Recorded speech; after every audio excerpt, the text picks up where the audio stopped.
പിന്നെ പോകുന്ന വഴിക്ക് കുറെ കാടും മുള്ളും പാറക്കെട്ടുകളും ഒക്കെ ഞാൻ കൊണ്ടിട്ടിട്ടുണ്ട്. ഒരുത്തിനെയും അങ്ങോട്ട് കയറ്റിവിടില്ലെന്ന് വാശിയായിരുന്നു. പക്ഷെ നീ അവിടെ ചെന്നെത്തി.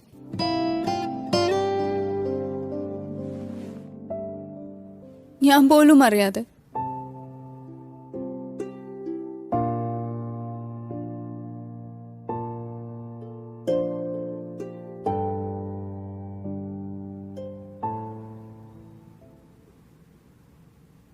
നീ എന്തിനാടാ ചക്കര അച്ഛൻ പട്ടത്തിനും പോയത്?